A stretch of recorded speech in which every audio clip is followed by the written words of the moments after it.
Hi बच्चों, welcome to my class. I am Shivam Pandey and today I am with second part of the Is Matter Around Us Pure chapter. It is for class 9 students. I hope all of you have seen the first part, which is very important for all of you. Don't miss that video. Watch the first part and then watch the second part. If you haven't subscribed my YouTube channel, please subscribe it. I am working for all of you, and if you subscribe my channel and like the video, I feel appreciated and glad. I feel you are supporting me in this good work. Okay, let's move forward. Mixtures. In the first part, we had completed pure substances, metals, non-metals, metalloids, elements, compounds. Now we are moving forward with mixtures. A mixture is a substance which consists of two or more elements or compounds not chemically combined together. All the solutions are mixtures. The various substances present in a mixture are known as constituents of the mixture or components of the mixture. तो हम बात करें mixture की। Mixture एक ऐसा substance होता है, पदार्थ होता है जिसमें दो या दो से ज़्यादा एलिमेंट्स होते हैं या कंपाउंड्स होते हैं, लेकिन केमिकली वे आपस में नहीं जुड़ते हैं। हमने कंपाउंड्स में पढ़ा था कि एलिमेंट्स आपस में केमिकली जुड़ते हैं, नए सब्सटेंस का फॉर्मेशन होता है। यहाँ पे केमिकली कोई कम्बिनेशन नहीं होगा तो कुछ भी नया नहीं बनेगा, बस वे आपस में घुल जाएंगे। यानी कि जो मिक्सचर रेडी होगा उसमें आपको सारे जो कंस्टिट्यूएंट्स होंगे जिनको आपने मिलाया है, जिन भी एलिमेंट्स को या कंपाउंड्स को, सभी का लक्षण आपको देखने को मिल जाएगा। क्राइम मिक्सचर के अंदर जो सबस्टेंसेज होते हैं उन्हें कंस्टिट्यूएंट्स ऑफ द मिक्सचर कहते हैं या कंपोनेंट्स ऑफ द मिक्सचर कहते हैं। हिंदी में बोलूँ तो मिश्रण के घटक यानी जिनको आपने डाला। जैसे फॉर एग्जांपल मैं कह रहा हूँ, हमने शरबत बनाया, नींबू डाला, चीनी डाला, ठंडा पानी डाला, तो अब जो हमारा सिरप बन के रेडी हुआ शरबत, लेमनेड जो बना, उसमें क्या क्या कंपोनेंट्स हैं? तो वाटर है, शुगर है और लेमन जूस है। लो एग्जाम्पल भी उसी का दे रखा है, लेमनेड का है। A mixture consists of two or more different type of particles having different chemical nature. एक मिक्सचर में दो या दो से अधिक प्रकार के कण हो सकते हैं जिनका जो केमिकल नेचर है वो अलग अलग है, वो भी सेम नहीं है, एक जैसा नहीं है। तो मिक्सचर में दो या दो से अधिक क्या होते हैं? पार्टिकल्स होते हैं, प्रकार के पार्टिकल्स होते हैं, और सबका जो रासायनिक लक्षण है, प्रकृति है, गुण है, वह अलग अलग होता है। मिक्सचर में भी होमोजीनस और heterogeneous. All the mixtures are impure substances. A mixture does not have a fixed composition or a fixed melting point and boiling point. सभी मिक्सचर्स जो होते हैं वे इम्प्योर सबस्टेंस होते हैं, अशुद्ध पदार्थ होते हैं। क्योंकि हमने पढ़ा था प्योर सबस्टेंस हम किसको कहते हैं? मेटल्स को, नॉन मेटल्स को, मेटलॉइड्स को, यानी पूरे एलिमेंट्स को, कंपाउंड्स को हम प्योर सबस्टेंस कहते हैं। मिक्सचर में कोई फिक्स कंपोजिशन नहीं होता कि भाई अब आप मिक्सचर 1 लीटर पानी में 100 ग्राम चीनी भी डाल के बना सकते हो, 1 लीटर पानी में 500 ग्राम भी डाल के बना सकते हो, 1 लीटर पानी में 300 ग्राम भी डाल के बना सकते हो। यहाँ पे कंपोजिशन फिक्स नहीं है, आप बदल रहे हो। इस वजह से इसका मेल्टिंग पॉइंट यानी कि पिघलाने का तापमान एंड बॉइलिंग पॉइंट, उबालने का जो तापमान है, एक फिक्स टेम्परेचर है, वो फिक्स हो नहीं पाता क्योंकि जो कंपोनेंट्स हैं उनका जो कंपोजिशन है वो फिक्स नहीं है, निश्चित नहीं कि इतना ही होगा। Types of mixtures. मिक्सचर्स कितने प्रकार की होती हैं? आगे चलते हैं। Mixtures are of two types. दो प्रकार के होते हैं, homogeneous mixtures, heterogeneous mixtures. Lines मुझसे खींचने में थोड़ी टेढ़ी हो जाती है, मेरी हैबिट नहीं है, समय के साथ इम्प्रूव हो जाएगी। तो सबसे पहले बात करते हैं होमोजेनस मिक्सचर्स की। Those mixtures in which the substances are completely mixed together and are indistinguishable from one another are called homogeneous mixture. Way mixture जिसमें सबस्टेंस जो हैं वे आपस में पूरी तरीके से मिले हुए हैं और एक दूसरे से उन्हें आप अलग नहीं कर सके, ठीक है। वे क्या है? इनडिस्टिंग्विशेबल हैं, मतलब कि उन्हें आप अलग अलग पहचान नहीं सकते, इतने अच्छे से मिल जाते हैं, इसलिए उन्हें होमोजीनियस मिक्सचर कहते हैं। जैसे कि नींबू चीनी पानी का घोल बनाओ, घोल बनाने के बाद क्या आपको चीनी अलग दिखती है, नींबू का रस अलग दिखता है या पानी अलग दिखता है? नहीं, सब आपस में मिक्स हो जाते हैं, एकदम अच्छे से मिक्स होते हैं, कुछ भी अलग अलग दिखाई नहीं देता है। इसी को बोलते हैं indistinguishable. All the homogeneous mixtures are called solutions, सभी होमोजेनियस मिक्सचर्स को सॉल्यूशंस कहते हैं। A mixture of sugar in water called sugar solution is a homogeneous mixture because all the parts of sugar solution have the same sugar water composition and appear to be equally sweet. There is no visible boundary of separation between sugar and water particles in a sugar solution. अगर हम sugar solution के एक mixture की बात करते हैं पानी में, तो इसको होमोजेनियस मिक्सचर कहेंगे, क्योंकि जो शुगर सोल्यूशन है उसका जो सारा भाग है उसमें शुगर और वाटर का जो कंपोजिशन है, मतलब चीनी और पानी का जो मिश्रण है एकदम बराबर है। कहीं से भी उठा के पी लो, मतलब ठीक अपने बाल्टी में घोल रखा है, कहीं से भी निकालो स्वीटनेस बराबर आएगी, कोई आपको बाउंड्री नहीं दिखेगी, चीनी यहाँ से अलग हो रही है, पानी यहाँ से अलग हो रही है। तो इसलिए हम उसे क्या बोलेंगे, होमोजेनियस मिक्सचर बोलेंगे।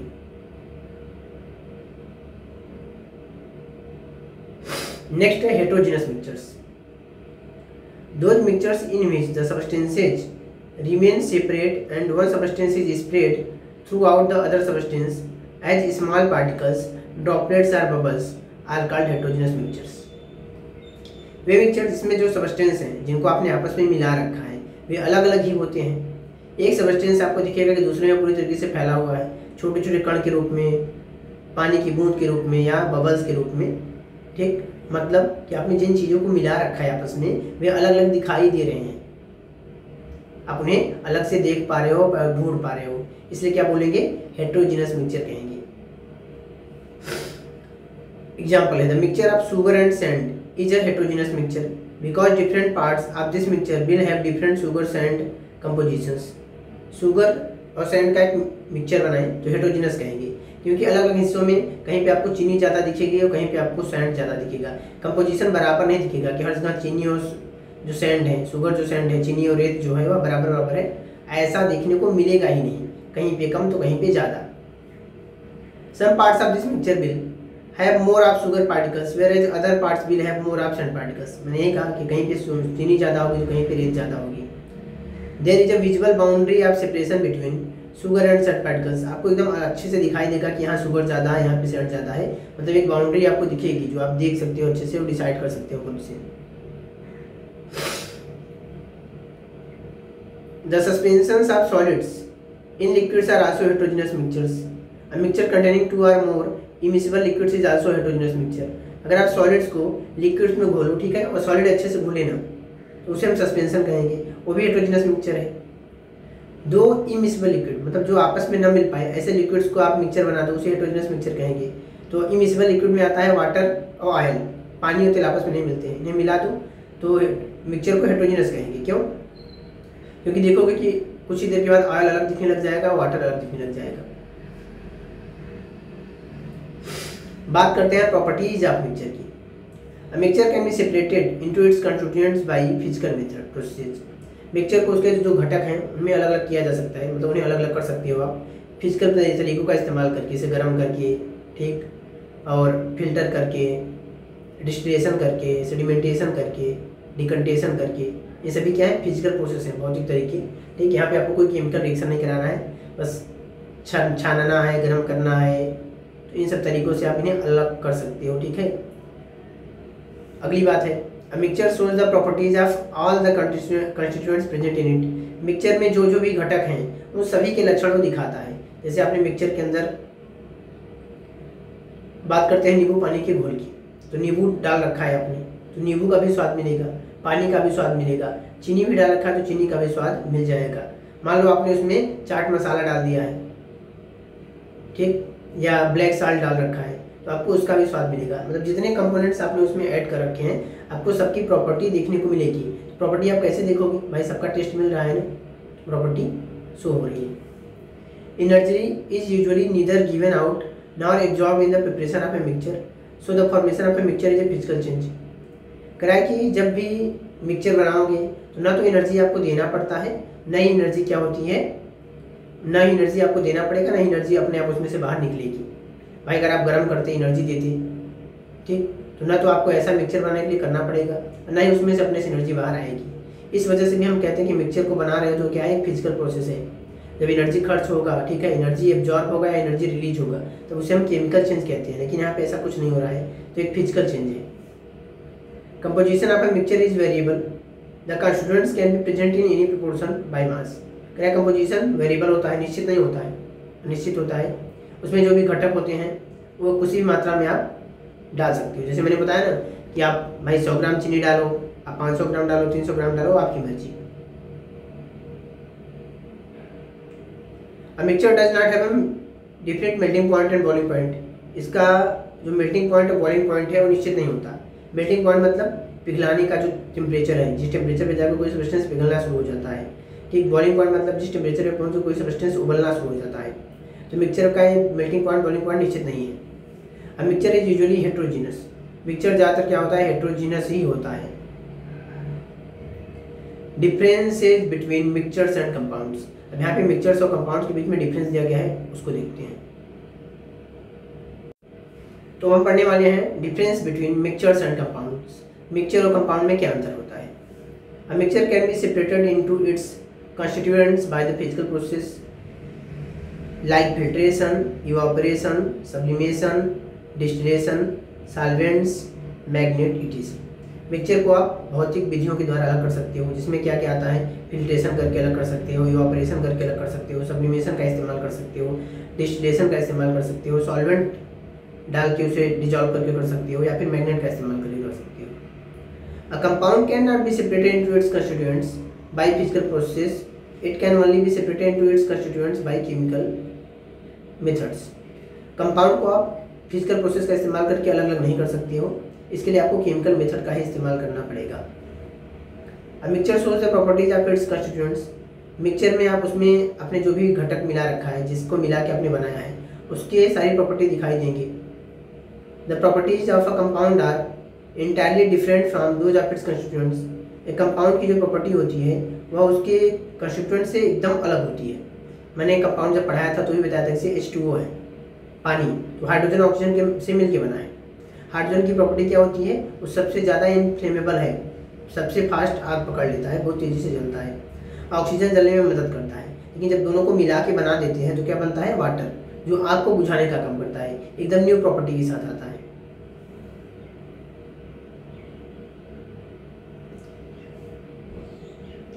Energy in the form of heat light ETC is usually neither given out nor absorb in the preparation of a mixture. एक मिक्सचर को बनाने में ना तो आपको एनर्जी देनी पड़ती है और ना ही एनर्जी उसमें से अपने से बाहर निकलती है। Energy in the form of heat light ETC is usually given out और absorb during the preparation of a compound. एक कंपाउंड को बनाने के दौरान या तो एनर्जी आपको हीट लाइट के रूप में बाहर निकलती है, या तो आपको खुद ही से देनी पड़ती है ताकि वह हो सके। The composition of a mixture is variable, the constituents can be present in any proportion by mass. A mixture does not have different formula. Mixture में जो कंपोजिशन है वह वेरिएबल है, यानी कि फिक्स नहीं है, बदलता रहता है, ठीक। यहाँ पे जो कंस्टिट्यूएंट्स हैं उनका जो अमाउंट डाला जा रहा है मिक्सचर के अंदर वो भी फिक्स नहीं है, मास आप कम ज़्यादा जो भी मन करे कर दो। मिक्सचर का कोई डिफरेंट फार्मूला भी नहीं होता। लेकिन कंपाउंड की बात करेंगे, composition of a compound is fixed, the constituents present in fixed proportion by mass. यहाँ पे कंपाउंड के अंदर जो कंस्टिट्यूएंट्स होते हैं वे एक निश्चित मास में आपस में जुड़ते हैं। जैसे कि H2O बनाने के लिए हम 2 ग्राम हाइड्रोजन को 16 ग्राम ऑक्सीजन के साथ में जोड़ते हैं, या 1 ग्राम हाइड्रोजन 8 ग्राम के साथ जुड़ता है। ये मास फिक्स है H2O को फॉर्म करने के लिए। लेकिन मिक्सचर में ऐसा कुछ भी नहीं है कि चीनी पानी का शरबत हमको बनाना है तो हम कितना चीनी लें और कितना पानी लें, अपनी मर्जी से जो भी चाहो उसमें रख सकते हो। A mixture does not have a fixed melting point, boiling point। एक मिक्सचर का मेल्टिंग पॉइंट बॉइलिंग पॉइंट निश्चित नहीं है। A compound have a fixed melting point and boiling point। वहीं एक कंपाउंड का melting point boiling point fix होता है। जैसे वाटर का मेल्टिंग पॉइंट 0 डिग्री सेल्सियस होता है और बॉइलिंग पॉइंट 100 डिग्री सेल्सियस होता है, फिक्स है। लेकिन चीनी पानी के शरबत का नहीं है। अब हम बात करते हैं सॉल्यूशंस की। Solutions are of 3 types, true solutions, suspension, colloids. सबसे पहले बात करेंगे true solutions.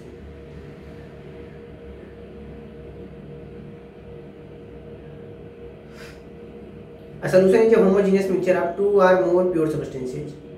A solution is made up of two parts. It means a solute and a solvent. Usually the component which is present in larger amount is called solvent and the other is called solute. Solution जो होता है ये homogeneous mixture होता है दो या दो से अधिक शुद्ध पदार्थों का। यहाँ पे प्योर सब्सटेंस का होमोजेनियस मिक्सचर बनाते हो। सॉल्यूशन के में दो पार्ट्स होते हैं, एक होता है सॉल्यूट, दूसरा होता है सॉल्वेंट। ठीक, अक्सर जिस चीज़ की मात्रा ज़्यादा होती है उसे हम सॉल्वेंट कहते हैं और जो दूसरा कम है उसे हम सॉल्यूट कहते हैं। In case of solution of sugar and water, sugar is the solute and water is the solvent. अगर शुगर सोल्यूशन की बात करेंगे तो शुगर सॉल्यूट कहलाएगा और वाटर सॉल्वेंट कहलाएगा। क्यों? क्योंकि हम हमेशा चीनी की मात्रा को कम रखते हैं और पानी की मात्रा को ज़्यादा, तो जिसकी मात्रा ज़्यादा होगी वो क्या कहलाएगा? सॉल्वेंट कहलाएगा। चलो मैं आपको एक और एग्जांपल लेता हूँ। चलो हम दूध और पानी का मिक्सचर लेते हैं। किसका?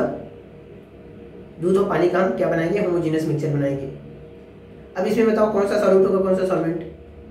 तो यूजुअली क्या होता है, हम अगर 5 लीटर दूध है और कोई पानी डालता है तो उसमें 1-2 लीटर पानी डालता है। ठीक, पानी की मात्रा दूध से ज़्यादा नहीं डालता। तो यहाँ पे आप कहोगे कि वाटर क्या है? सॉल्यूट हो गया और मिल्क क्या हो गया? सॉल्वेंट। क्योंकि जिसकी मात्रा ज़्यादा होगी वो सॉल्वेंट कहलाएगा और जिसकी मात्रा कम होगी वो सॉल्यूट कहलाएगा।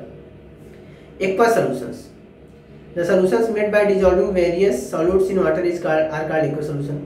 अलग अलग सॉल्यूट्स को हम पानी में जब घोलते हैं तो जो सॉल्यूशन बनता है उसे एक्वा सॉल्यूशन कहते हैं। Properties of solutions, a solution is a homogeneous in nature. एक सॉल्यूशन जो होता है होमोजेनियस नेचर का होता है। ठीक, होमोजेनियस को हिंदी में समांगी कहते हैं। यहाँ पे सारे जो कंपोनेंट्स हैं आपस में एकदम अच्छे से मिले होते हैं, अलग दिखाई नहीं देते। The solute particles in A solution easily pass through a filter paper, the true solution passes through a filter paper. Solution के अंदर जो सॉल्यूट पार्टिकल्स हैं वे फिल्टर पेपर में बड़े आसानी से पार हो जाते हैं। भाई चीनी पानी के घोल में अच्छे से मिक्स हो गई है, चीनी टूट करके बहुत सारे छोटे छोटे पार्टिकल्स में जो वाटर के अंदर खाली स्पेस है, कहते हैं ना लिक्विड के अंदर स्पेस होता है पार्टिकल्स के बीच में, तो वहाँ जाके शुगर पार्टिकल्स वहाँ पे जाके सेट हो जाते हैं, तो वो बड़े आसानी से फिल्टर पेपर को पार कर जाते हैं। इसलिए ट्रू सॉल्यूशंस में जो पार्टिकल्स होते हैं ये क्या करते हैं? फिल्टर पेपर से पास आउट हो जाते हैं। The solute particles in a solution can not be seen bye naked eyes. Solution के जो सॉल्यूट पार्टिकल्स हैं उन्हें नेकेड आई से, मतलब ये नॉर्मल आंखों से नहीं देख सकते हो। ठीक, आपको माइक्रोस्कोप का इस्तेमाल करना पड़ेगा। जैसे कि चीनी पानी का घोल बना दिए, कि आपको चीनी अलग से दिखाई देती है घोलने के बाद में? नहीं दिखती। The properties of solute are retained in the true solution.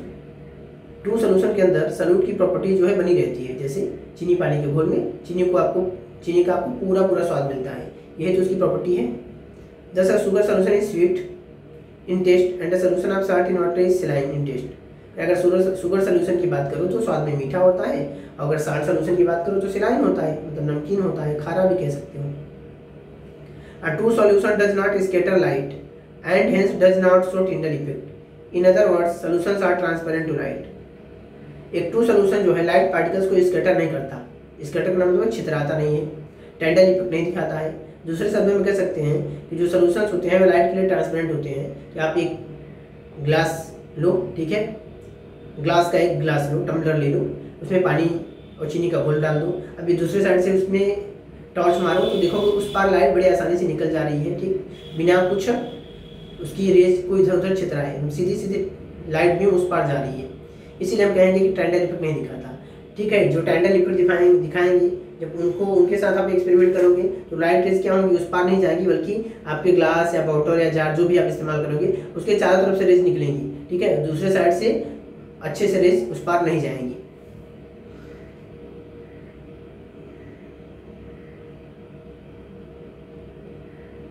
The solute particles in a solution do not settle on keeping.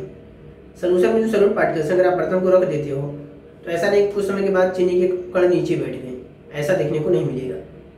इसी को करेंगे do not settle on keeping. रख देने पे सॉल्यूट पार्टिकल्स सेटल नहीं होंगे क्योंकि वे अच्छे से मिक्स हुए हैं। Diameter of solute particles in solution is about 10⁻⁹ metre. Solute particles का जो डायमीटर होता है सॉल्यूशन के अंदर वह 10⁻⁹ मीटर होता है। 10⁻⁹ मीटर समझते हैं ना, कि ऐसे लिख दूँ मैं 0.0000 ऐसे 8 जीरो लगाना है।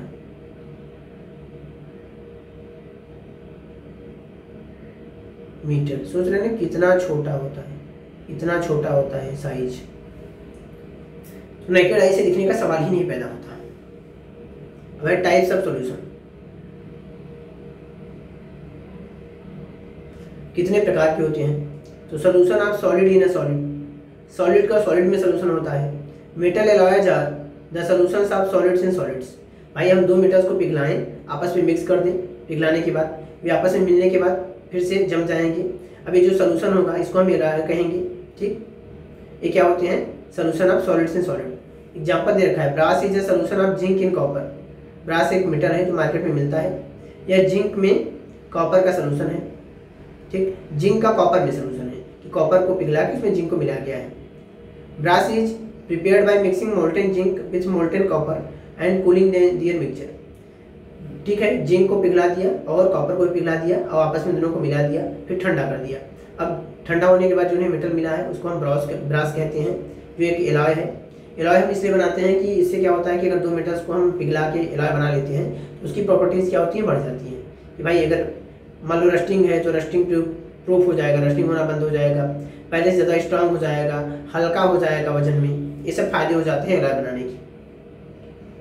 Solution of solid in a liquid, solid का लिक्विड में solution, this is the most common type of solution, सबसे सामान्य प्रकार का सॉल्यूशन है ये जो आपको देखने को मिलता है। Sugar solution and salt solution are of the solutions of solids in liquid, चीनी का घोल और नमक का घोल, ये सॉलिड का लिक्विड में जो सॉल्यूशन बनता है उसी के एग्जांपल है। ए solution of iodine in alcohol called tincture of iodine is also a solid in a liquid type of solution. हम आयोडीन का सॉल्यूशन बनाते हैं एल्कोहल में घोल करके, उसे टिंक्चर ऑफ आयोडीन कहा जाता है। वो भी एग्जाम्पल है किसका? सॉलिड इन लिक्विड का, कि भाई सॉलिड को लिक्विड में घोल करके सॉल्यूशन बनाया गया। This is because it contains a solid iodine dissolved in a liquid alcohol solution. Iodine को एक लिक्विड में डिजॉल्व करके सॉल्यूशन बनाया गया, इसे इसको सॉलिड इन लिक्विड सॉल्यूशन कहते हैं। Solution of liquid in a liquid, liquid का लिक्विड में solution. Vinegar is a solution of acetic acid in water, vinegar जो आप अपने किचन में इस्तेमाल करते हैं, एसिटिक एसिड को हम वाटर में डिजॉल्व करते हैं, सॉल्यूशन बनाते हैं, उसे ही हम विनेगर कहते हैं। तो ये लिक्विड इन लिक्विड का एग्जांपल है।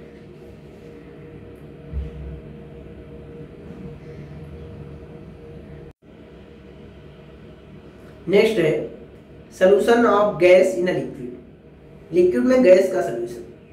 Soda water is a solution of carbon dioxide gas in water, जो सोडा वाटर आप पीते हो या जो आप कोल्ड ड्रिंक पी रहे हो, यह क्या है? गैस का लिक्विड में सॉल्यूशन बनाया गया है, मतलब गैस को लिक्विड में डिजॉल्व कराया गया है।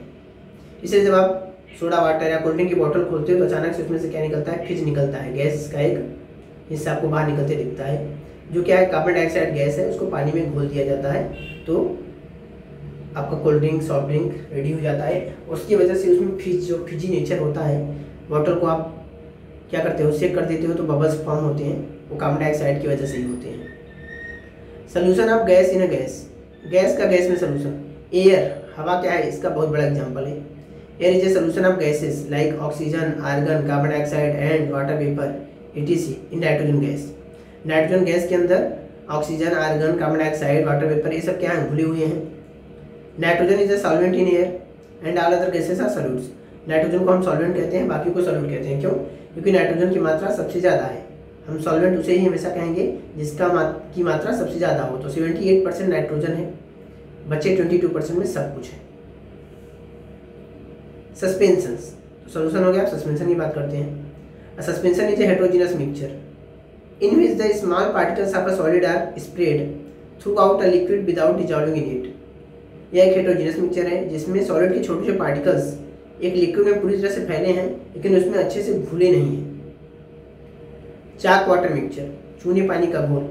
मडी वाटर, कीचड़ वाला पानी। मिल्क ऑफ मैग्नीशिया, जिसको आप डाइजिन सिरप बोलते हो, मिल्क ऑफ मैग्नीशिया है। Sand particle suspended in water, पानी में बालू रेत के कण डाल दो। एंड फ्लोर इन वाटर, पानी में आटा घोल दो।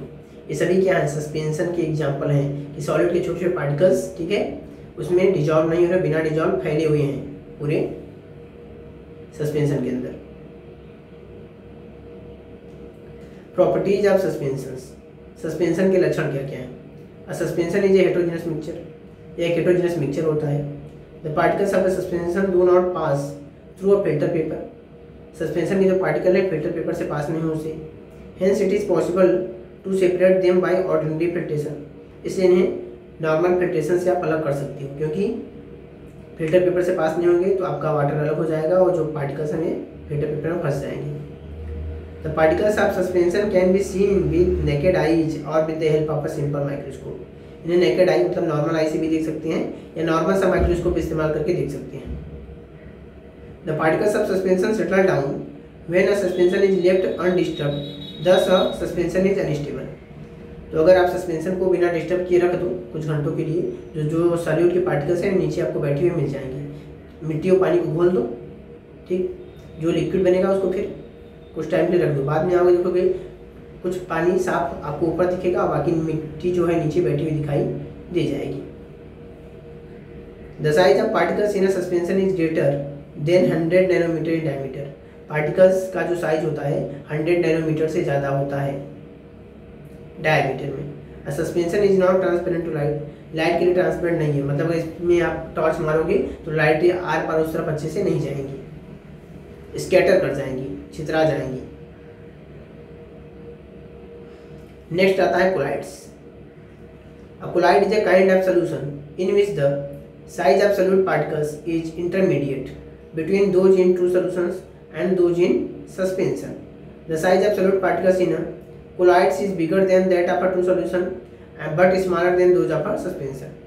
कोलाइड एक प्रकार का सॉल्यूशन है, ठीक है, जिसमें जो पार्टिकल्स हैं साइज वे इंटरमीडिएट वाले हैं, मतलब सॉल्यूशन से बड़े हैं और सस्पेंशन से छोटे हैं। ये भी एक प्रकार का हेट्रोजीनियस मिक्सचर ही कहलाता है कोलाइड, ठीक। इसमें जो पार्टिकल हैं वे सॉल्यूट से बड़े हैं लेकिन वो ट्रू सॉल्यूशन के जो सॉल्यूट पार्टिकल्स हैं उससे बड़े हैं लेकिन सस्पेंशन से छोटे हैं। यहाँ पे अगला पॉइंट आता है dispersed particles. The solute particles are also called dispersed particles. Colloids में जो सॉल्यूट के पार्टिकल्स हैं उन्हें डिस्पर्स्ड पार्टिकल्स कहते हैं। Dispersion medium, solvents are also known as dispersion medium, ठीक। कोलाइड्स के अंदर जो सॉल्वेंट के पार्टिकल्स हैं उन्हें आप डिस्पर्सन मीडियम भी कहते हैं। तो भाई डिस्पर्स्ड पार्टिकल्स जो है यहाँ पे डिस्पर्सन मीडियम में मिलते हैं तब जाके बनता है। Solution, suspensions and colloids differ in the size of solute particles, the size of particles being minimum in solutions and maximum in suspension. अगर हम सॉल्यूशन की, सस्पेंशन की और कोलाइड्स की बात करते हैं तो तीनों में डिफरेंस किसका होता है? सॉल्यूट के पार्टिकल के साइज का, जिसमें कोलाइड जो सॉल्यूशन है उसके सॉल्यूट पार्टिकल सबसे छोटे होते हैं और जो सस्पेंशन है उसके पार्टिकल सबसे बड़े होते हैं। Properties of colloidal solution. Colloidal solution के क्या क्या गुण होते हैं, लक्षण होते हैं? पहला तो होता है heterogeneous nature. A colloidal solution is heterogeneous in nature. Heterogeneous nature का होता है, it consist of to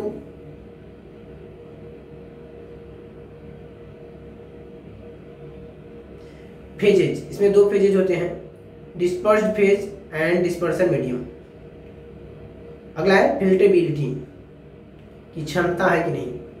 the size of the colloidal particles is less than the pores of a filter paper and therefore they easily pass through a filter paper. जो solute particles का size होता है collides का और filter paper के छिन से छोटा होता है, इसलिए बड़ी आसानी से फिल्टर पेपर में से पार हो जाता है।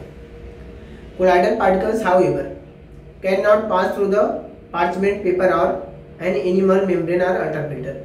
कोलाइडल पार्टिकल्स जो हैं वे पार्चमेंट पेपर से या किसी जानवर के स्किन की जो मेम्ब्रेन होती है या जो अल्ट्रा फिल्टर होता है उसमें से पार नहीं हो पाती। नॉर्मल फिल्टर पेपर से पार हो जाते हैं लेकिन अल्ट्रा फिल्टर से या मेम्ब्रेन से पार नहीं हो पाते, उसकी तुलना में साइज में बड़े होते हैं।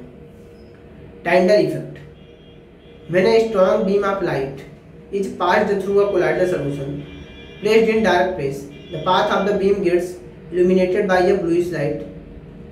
This phenomenon is called tyndall effect. The phenomenon is due to the scattering of light by the colloidal particles. अगर आप अंधेरे में, ठीक है, इसका एक सोल्यूशन रख दो, फिर उसके बाद लाइट की एक अच्छी बीम मारो तो देखोगे कि जो लाइट है वह आर पार नहीं हो रही बल्कि पूरे चारों तरफ कमरे में फैल रही है। इस घटना को टाइंडल इफेक्ट कहते हैं। यह घटना इसलिए हो पाता है क्योंकि जो कोलाइडल पार्टिकल्स हैं वे साइज में इतने बड़े हैं कि स्कैटरिंग ऑफ लाइट करवा सकें, इसलिए टाइंडल इफेक्ट हो पाता है।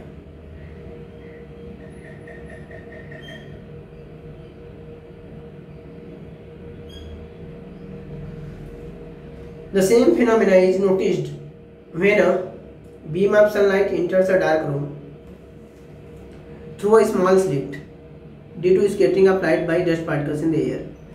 यही घटना तब भी होती है जब किसी अंधेरे कमरे में कहीं भी कोई कमरा अंधेरा हो, बंद हो पूरी तरह से, और कहीं भी छोटा सा छेद हो, तो वहाँ से सन की लाइट अंदर आ रही हो, तो आपको हवा में जो पार्टिकल्स घूम रहे हैं वो आपको दिखाई देंगे, और उसके ठीक, और इस घटना को भी हम टेंडर इफेक्ट कहते हैं। या फिर घने जंगल में चले जाओ तो जो प्लांट की कैनोपी होती है, ऊपर की छाया, उसमें पत्तियों में खाली खाली कहीं कहीं पत्तियों के बीच में जो जगह होगा वहाँ से लाइट्स अंदर आती हैं छन छन के सन की, तो आपको नीचे रोशनी दिखता है, और जो हवा में मौजूद पार्टिकल्स हैं अच्छे से दिखाई देते हैं। ये भी क्या है, स्कैटरिंग ऑफ लाइट का एग्जाम्पल है। Visibility, collider particles are too small to be seen by the naked eye. They however scatter light and become visible when viewed through an ultra microscope. collider particles बहुत छोटे होते हैं, इसलिए आपको normal आई से दिखाई नहीं देते हैं, लेकिन हाँ सन लाइट को स्कैटर कर लेते हैं।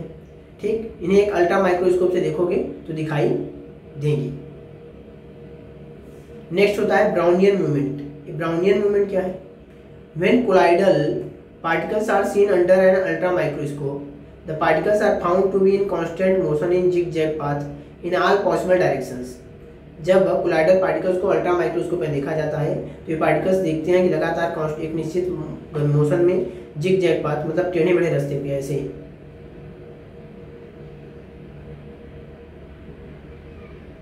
इसको, मतलब एक फिक्स उनका वो नहीं है, कंटिन्यू ऐसे मूव करते रहते हैं, इसको जिगजैग पाथ बोलते हैं। तो जितना भी डायरेक्शन पॉसिबल है उसमें लगातार मूवमेंट करते हैं।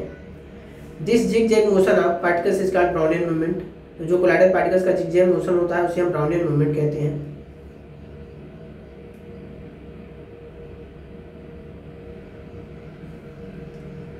The movement of the particles is due to the collisions with the molecules of the dispersion medium. Particles का जो मूवमेंट होता है वो इसलिए होता है क्योंकि जो पार्टिकल्स हैं वे डिस्पर्जन मीडियम के पार्टिकल के साथ लगातार कोलिजन करते हैं, टक्कर करते हैं, और इसकी वजह से उनमें मूवमेंट होता है। नेक्स्ट पॉइंट है diffusion. Colloidal particles diffuse from region of higher concentration to that of lower concentration. However because of their bigger sizes colloidal particles move slowly and hence diffuse at slower rate. जो colloid के particles होते हैं वे high concentration से low concentration की ओर अपने से move कर जाते हैं। हाँ, इनकी पार्टिकल का साइज बड़ा है, इसकी वजह से मूवमेंट धीरे धीरे होता है, तो डिफ्यूजन का जो रेट होता है वह स्लो होता है। नेक्स्ट है सेडिमेंटेशन और सेटलिंग। भाई जब पार्टिकल्स नीचे बैठ जाते हैं, मैं कह रहा हूँ मिट्टी पानी का घोल रख दूँ, कुछ टाइम के बाद आऊँगा तो मिट्टी के पार्टिकल नीचे बैठ जाएंगे, इसी को हम सेडिमेंटेशन कहते हैं या सेटलिंग कहते हैं। Under the influence of gravity के प्रभाव में आकर the solute particles tend to settle down very slowly. तो सॉलिड पार्टिकल्स बहुत धीरे धीरे क्या करते हैं, नीचे बैठते हैं। This rate of settling down और sedimentation can be accelerated by the use of high speed centrifuge called ultra centrifuge. तो ये जो पार्टिकल्स के बैठने की जो रेट है धीरे धीरे, इसको आप बढ़ा सकते हो। ठीक, इसके लिए आपको क्या करना है, अच्छी स्पीड वाला सेंट्रीफ्यूज इस्तेमाल करना है, जिसको हम अल्ट्रा सेंट्रीफ्यूज भी कहते हैं। उससे आप पार्टिकल्स को नीचे जल्दी से बिठा सकते हो। अगला है क्लासिफिकेशन ऑफ कोलाइड्स। ये कितने प्रकार के होते हैं, इनका भी हम ग्रुप देख लेते हैं। Colloids are classified according to the physical state of disperse phase solute and the dispersion medium solvent. Most of the colloids can be classified into the following 7 groups. Colloids को 7 ग्रुप में बांट सकते हैं disperse phase और dispersing medium के आधार पे। पहला होता है sol. Sol is a colloid in which tiny solid particles are dispersed in a liquid medium. Sol एक कोलाइड है जिसमें छोटे छोटे सॉलिड पार्टिकल्स जो हैं वे डिस्पर्स होते हैं, घुले होते हैं लिक्विड मीडियम के अंदर। मतलब जब solid colloid particles liquid medium में डिजॉल्व होते हैं तो उसे सॉल कहते हैं। एग्जाम्पल इंक है, स्याही, सोप सोल्यूशन, साबुन का घोल, starch solution and most paints, ज़्यादातर जो पेंट्स हैं सब सॉल हैं। अगला है solid sol. Solid sol is a colloid in which solid particles are dispersed in a solid medium. जब सॉलिड के पार्टिकल्स सॉलिड मीडियम में ही घुलते हैं तो उसे हम सॉलिड सोल कहते हैं। एग्जाम्पल है coloured gem stones like ruby glass. जो रंगीन पत्थर आते हैं, मणि आते हैं जिन्हें आप पहनते हो, एग्जाम्पल में क्या है, रूबी एक जेम स्टोन है। ठीक, ज्वेलरी बनाने में, ठीक है, इसका इस्तेमाल होता है। तो ये क्या है, सॉलिड सोल है। अगला है aerosol. An aerosol is a colloid in which solid और liquid is dispersed in a gas. जब सॉलिड या लिक्विड गैस में डिजॉल्व होती है, ठीक है, तो उस कोलाइड को हम एरोसॉल कहते हैं। जैसे कि अगर सॉलिड या लिक्विड हवा में ही डिजॉल्व हो जाए। The example of aerosols in which a solid is dispersed in a gas are smoke which is soot in air. कह रहा है जो धुआं है यह एरोसॉल का एग्जाम्पल है, क्योंकि ये सॉलिड पार्टिकल्स क्या है, गैस में, हवा में घुले हुए हैं।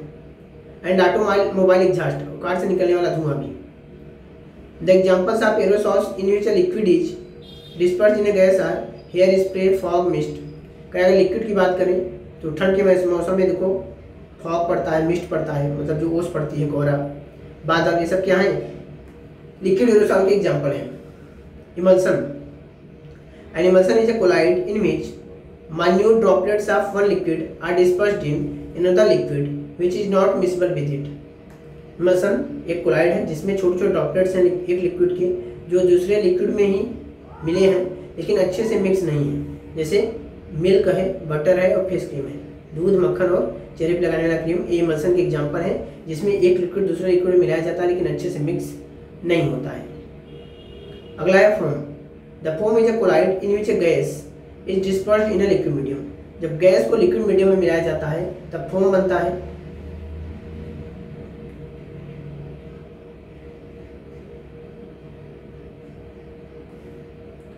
Fire extinguisher foam, soap bubbles, shaving cream, beer foam. साबुन के जो बबल्स हैं, शेविंग क्रीम जो है, बियर से जो फोम बनता है, फायर एक्सटिंग्विशर का जो फोम निकलता है, सब फोम के एग्जाम्पल हैं। Solid foam. The solid foam is colloid in which gas is dispersed in solid medium. जब गैस क्या होता है, सॉलिड मीडियम में डिस्पर्स हो जाता है तो सॉलिड फोम बनता है। एग्जाम्पल क्या है, इंसुलेटिंग फोम है, फोम रबर है, स्पॉन्ज है। जितने रबर, फोम, स्पॉन्ज सब आते हैं सब सॉलिड फोम के एग्जाम्पल हैं। Gel. The gel is a semi solid colloid in which there is a continuous network of solid particles dispersed in a liquid. यह एक सेमी सॉलिड है ना, मतलब कुछ जैसे सॉलिड है ना कुछ जैसे लिक्विड है। सेमी सॉलिड कोलाइड होता है जेल, जिसमें लगातार सॉलिड के पार्टिकल्स क्या है, एक नेटवर्क बनाते हैं, जाल बना लेते हैं एक लिक्विड के अंदर। और एग्जांपल क्या है, जेलीज है और जिलेटिन है। तो जेली और जिलेटिन क्या है, जेल के एग्जांपल है।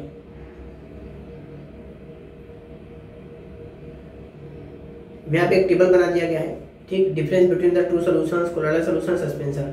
एक टेबल में शॉर्ट फॉर्म में भी आपको रिवीजन करा दिया गया। पहले क्या लिया, साइज ऑफ पार्टिकल्स। तो that solid particle in true solution are molecules having diameter less than 1 nanometre. अगर टू सॉल्यूशन में बात करोगे तो सॉलिड पार्टिकल्स 1 नैनोमीटर से छोटे होते हैं। कोलोइडल सॉल्यूशन में 1 नैनोमीटर से 100 नैनोमीटर के बीच में होते हैं। सस्पेंशन में 100 नैनोमीटर से ज़्यादा होते हैं। तो साइज की बात हो गई। Visibility appearance. Solid particles are invisible to the naked eye as well as under the most powerful microscope. जो सॉलिड पार्टिकल्स हैं वे नेकेड आई के लिए, मतलब नॉर्मल आई के लिए इनविजिबल हैं, और काफ़ी अच्छे पावरफुल माइक्रोस्कोप के नीचे भी देखोगे तो आपको इनविजिबल भी दिखाई देंगी ट्रू सॉल्यूशन के पार्टिकल्स।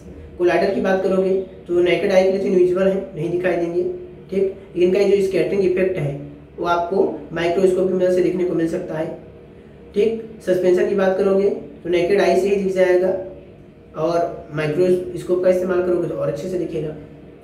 सेटिंग की बात करा है, सेडिमेंटेशन की, तो सॉलिड पार्टिकल्स जो हैं, ठीक है, ट्रू सॉल्यूशन के कभी सेटल ही नहीं होते हैं कि चीनी पानी का घोल बना के रख दो, चीनी नीचे बैठे, ऐसा कभी होता ही नहीं है।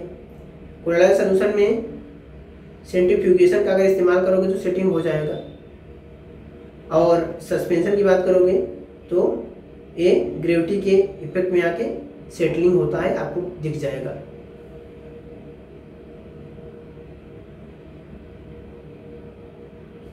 अगला है फिल्टरेबिलिटी, छान सकते हैं कि नहीं। तो भाई ट्रू सॉल्यूशन में आप उसको ठीक नहीं छान सकते हो, बहुत जल्दी डिफ्यूज हो जाएगा। हाँ, पार्चमेंट मेम्ब्रेन, ठीक है, फिल्टर पेपर, सब में क्या हो जाएगा, पास हो जाएगा बड़े आराम से। अगर कोलाइडल सॉल्यूशन की बात करोगे तो भाई फिल्टर पेपर से तो पास हो जाएगा, लेकिन पार्चमेंट मेम्ब्रेन, अगर मेम्ब्रेन ले आओगे स्किन वाली मेम्ब्रेन, तो उसमें से पास नहीं होगा। सस्पेंशन पे आ जाओ तो भाई ये फिल्टर पेपर से चाहे पार्चमेंट मेम्ब्रेन कुछ भी इस्तेमाल करो, किसी से नहीं पास होगा, पानी अलग आएगा और पार्टिकल्स फंस जाएंगे। टेंडल इफेक्ट सॉल्यूशन में, ट्रू सॉल्यूशन में टेंडल इफेक्ट नहीं होता है, कोलाइडल सॉल्यूशन में टेंडल इफेक्ट होता है, और सस्पेंशन में भी होता है, कभी कभी नहीं भी होता है। ठीक। ब्राउनियन मूवमेंट की बात करूँ तो ट्रू सॉल्यूशन ब्राउनियन मूवमेंट नहीं दिखाता है। ठीक। कोलाइडल सॉल्यूशन ब्राउनियन मूवमेंट दिखाता है, सस्पेंशन दिखा सकता है। तो वीडियो 40 मिनट्स का हो गया है। इस वीडियो को हम यहीं पे समाप्त करेंगे। अगली वीडियो में जो बचा है टॉपिक कंसंट्रेशन ऑफ सॉल्यूशन और अलग अलग जो मेथड्स हैं मिक्सचर को सेपरेट करने की, उस पर डिस्कस करेंगे। अगर आप सभी को वीडियो अच्छा लगा हो तो प्लीज़ इसको लाइक करिएगा, शेयर करिएगा और हमारे चैनल को सब्सक्राइब करिएगा। थैंक्स फॉर वॉचिंग बच्चों, फिर मिलते हैं अगली वीडियो में।